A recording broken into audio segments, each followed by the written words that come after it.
Welcome to Study with the Best, the magazine show about CUNY. I'm Dwayne Ferguson. I'm David Bauer. And I'm Vespina Teodorescu. By the year 2030, nearly 2/3 of the world's 8.1 billion people are expected to be city dwellers. Many of the most serious health problems of our time, including HIV infection, drug addiction, and more serious variants of chronic diseases like asthma and diabetes, have emerged first in cities. On this edition of Study with the Best, we'll take a look at the proposed CUNY School of Public Health, which will focus on developing new ways to control health problems in New York City and other urban centers.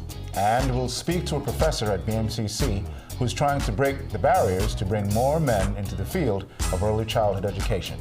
We'll learn the art of cooking kosher at Kingsborough Community College. And our correspondent Lisa Beth Kovetz with a group of CUNY students who bring art to a Bronx elementary school. So, stay tuned.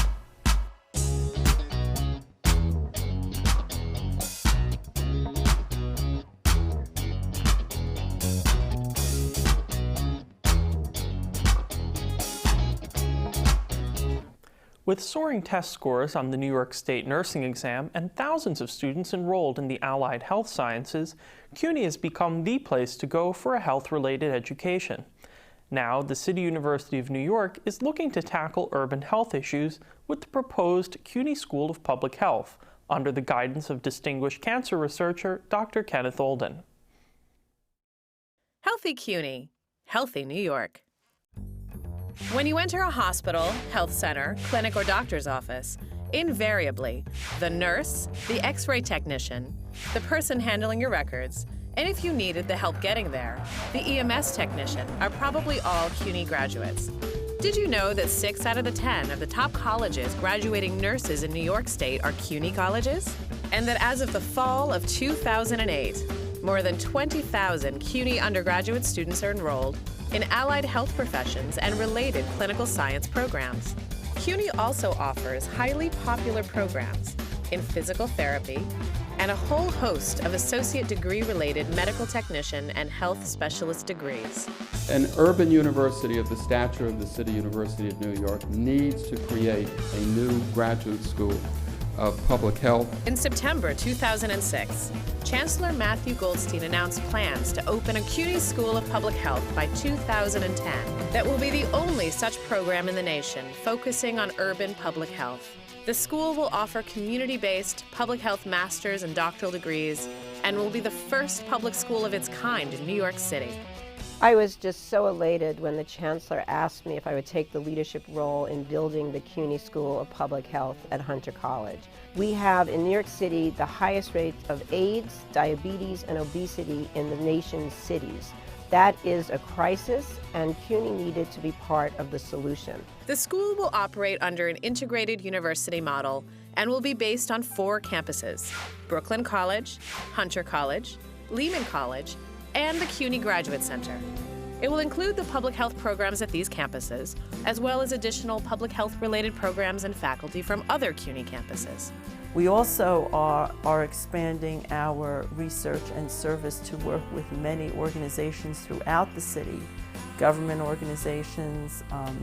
We also have relationships with some foundations, with some community-based organizations, and so we feel it's very important to have that strong government, community, academic partnership, both in terms of training people who work at those organizations to enhance their skills and career, but also to collaborate in terms of applied research and policy. My name is Elena Rios. I'm President and CEO of the National Hispanic Medical Association and our National Hispanic Health Foundation. And with the new administration in Washington, D.C., I look forward to the tremendously important diabetes initiative of CUNY, working with CUNY and working with its new public health school as it focuses on prevention for the underserved communities of New York.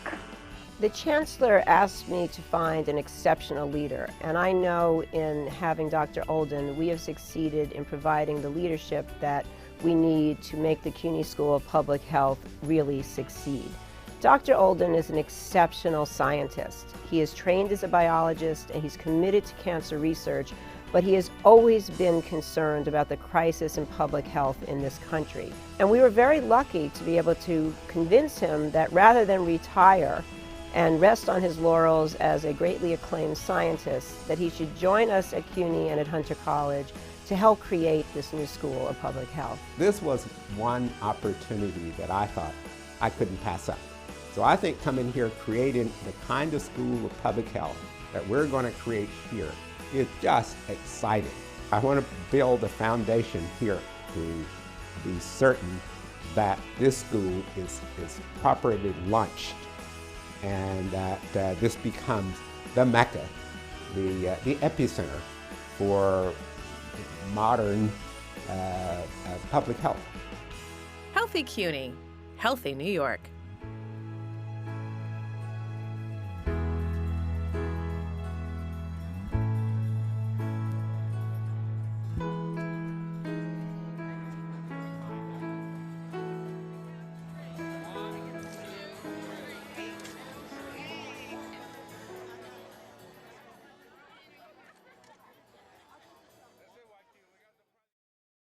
CUNY offers a range of educational options. Whether you're interested in a senior college or a community college, a certificate program, or a graduate degree, you should contact CUNY's Office of Admission Services at 1-800-CUNY-YES or visit our website, cuny.edu.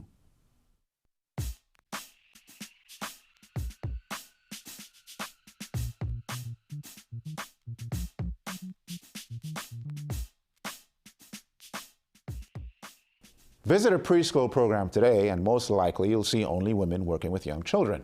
In fact, according to the U.S. Department of Labor, only 2% of preschool and kindergarten teachers are men. But a professor from BMCC's Teacher Education Department is part of a growing movement to bring more men into the field of early childhood education.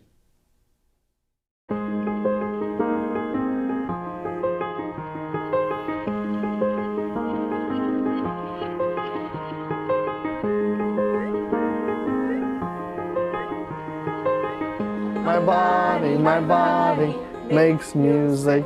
My hands go. My feet go.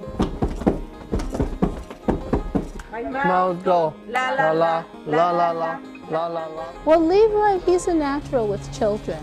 He has a very quiet and unassuming approach to working with children. We'll find Leroy playing puzzles with them and having them engaged in reading. That's a fish. F is for fish. Oh, it's my calling to work with children. Something blue? Okay, get something blue. I believe that young children need both men and women teachers to serve as role models to them. 3-5. All right, 3-5. Hurry up! Thank you. I delivered my mail to the hospital. Men are more task-oriented or goal-oriented, whereas women are more process-oriented. They talk things out. It is beneficial for children to have both kinds of models.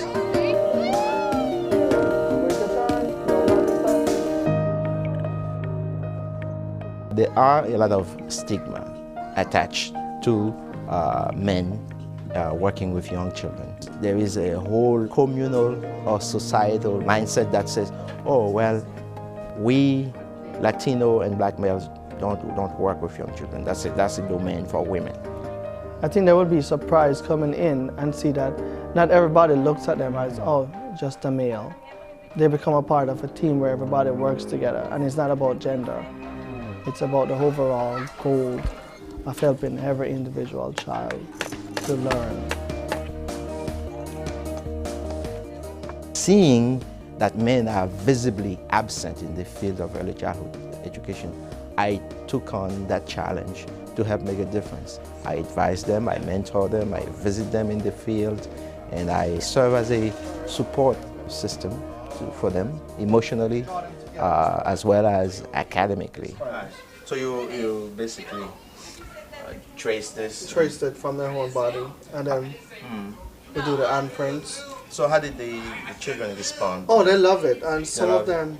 It makes a lot of difference to know that you have a strong support in the college, you know, because you can always go to him. And we also do professional development work. We took a trip to Germany to learn about the German education system and how their system is structured, and then compare it to the American system and see how we as teachers can use that experience to implement or make changes to how we would teach in our classroom. With an associate degree, these men will work as assistant teachers in the early childhood field. But with a bachelor's degree, these men will be able to work as head teachers. And there is great encouragement for them to go get master's degrees, and they will earn more with a master's degree. So you want to put it right here and press down, got it. The opportunities are endless in the sense that these men or any teacher in the early childhood field can develop their own business. My name is Jamel Holmes. My major is business management at BMCC. I want to combine business management and my early childhood education experience to open up my own daycare center.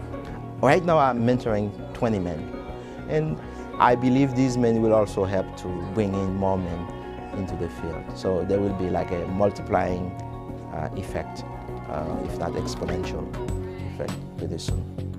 It's kind of like paying it forward. You know, it's not something that's going to benefit you personally, but when you see the kids' progress, you know, it's very refreshing.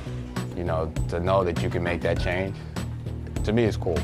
And we're looking to just dispel that myth about men are not nurturers and that men cannot work well with young children. There's a Chinese adage that goes like this: if you want to live forever, become an educator, teach. So these men are going to live forever because they are going to give so much to children, and in return there is some satisfaction knowing that you help to make the world a better place.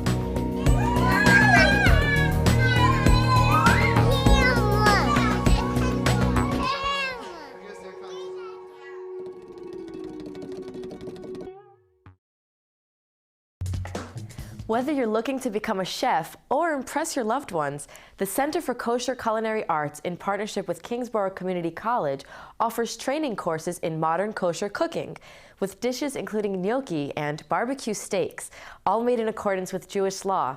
Students can gain high-level skill and get to eat throughout the entire program.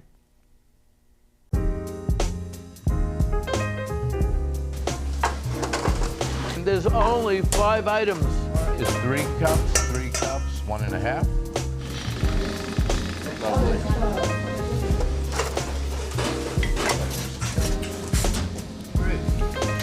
The motion is not pushing down, but drawing out.